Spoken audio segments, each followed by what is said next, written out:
ሰላም ሰላም ተማሪዎች እንዴት ናችሁ? እንግዲህ በዚህ ቪዲዮ የምናየው ራውንድ 1 የተፈተኑት 2018 ማለት ነው ሰኔ 23 እና 24 የተፈተኑትን ኢንትራንስ ኤግዛም እንዴት ማግኘት እንደምትችሉ እና እንዴት መስራት እንደምትችሉ ነው ማለት ነው የምነግራችሁ። ብዙ ልጆች በዚህ ዙሪያ ሮንግ የሆነ ወይም ደግሞ የተሳሳተ ሀሳብ ነው ይዞ የሚገኙት ማለት ነው። ማለትም ይሄ ፈተናን ጥቅሙን እና ምንድን ነው የሚያገናኘው ከራውንድ 2 እና ከራውንድ 3 ጋር የሚለው እንዲሁም ማትስ ላይ እና እንግሊዝኛ ላይ ደግሞ ለሶሻል እንዴት ሚና እንዳለው ምን እንደሚጠቅም አያውቁም እና በዚህ ቪዲዮ እናያለን ማለት ነው። መጀመሪያ ደረጃ እንደምታወቀው ትምህርት ሚኒስቴር በ6 ዙር መስጠቱን ከገለጸ በኋላ ለፈተናዎቹ መግለጫ እንደሰጠው ከራውንድ 1 እስከ 3 ያሉ ለናቹራል ሳይንሶች የሚመሳሰል ጥያቄ ይሄ ማለት አንደኛ ጥያቄ ላይ ከመጣ ማለትም አሁን ለምሳሌ ኮሚኒኬሽን ፓርት ላይ የሚመጣ ጥያቄ እዛ ጋም ኮሚኒኬሽን ፓርት ይሄ ይሆናል ማለት አይደለም። ወይም ደግሞ ዝም ብሎ አሁን አንደኛ ላይ ለራውንድ 1 አንደኛ ላይ መጥቶ ለራውንድ 2 ደግሞ ሁለተኛ ላይ ሶስተኛ እንደዛ አይደለም። የሚመሳሰል ጥያቄም የለም። ምንድነው የሚያደርጉት? ሪሌት የሚሆኑ ናቸው። አንድ አይነት ጥያቄ ባይሆኑም አንድ አቅራቢያ ላይ ናቸው፣ አንድ ሪጅን ላይ ናቸው ማለት ነው። ለዛ ነው አንደኛ ራውንድ በጣም ጥቅም ያለው መለማመድ በጣም ጥቅም ያለው ማለት ነው። ማለትም ኦንላይን ኤግዛም ስለሆነ ዘንድሮ ስለማታውቁ ማለት ነው። ከዚህ በፊትም ተደርጎ ስለማታወቅ እንዴት ነው የሚያወጡት? ያከብዱታል፣ ያቀሉታል የሚለውን በዚህ ነው የምትለማመዱት። ሲሪየስሊ እውነት ከተባለ ማለት ነው በጣም ቀላል ጥያቄዎች ናቸው። ዝም ብሎ እዛው ማሰብ ነው የሚጠይቀው። ምንም ስክሪፕቶና ወረቀትም ሳታስነኩ የምትሰሩበት ጥያቄ ያለ እና ፊዚክስ እና ማትስ ላይ ማለት ነው። እንግሊዝኛ እንኳን ችግር የለም እንደዚህ ስለሚሰራ ማለት ነው።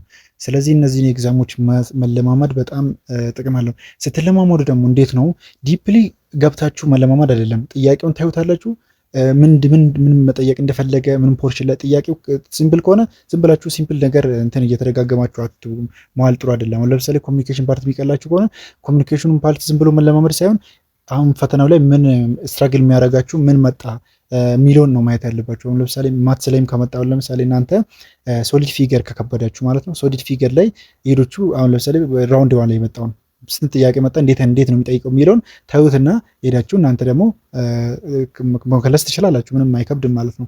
ምክንያቱም አንድ ከነገ ወዲያ ምናምን ስለሆነ ፈተናችሁ ምንም እንትን አይደለም አይከብድም ማለት ነው።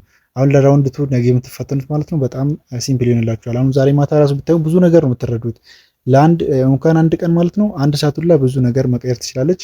ስለዚህ ፕሊዝ አትተኙ፣ ተጠቀሟቸው እንላለን። ከቴሌግራም ቻናችን ደግሞ ብሪሊየንት ሳይንስ በማለት ማግኘት ትችላላችሁ። ሁሉንም ኤግዛሞች ቶሎ ቶሎ ስለሚለቀቅ ማለት ነው። እና ደግሞ ማወቅ ያለባችሁ ራውንድ 2 የሆናችሁ እንግሊዝኛና ማትስን መስራት አቁም ማለት እሰራለሁ አትበሉ።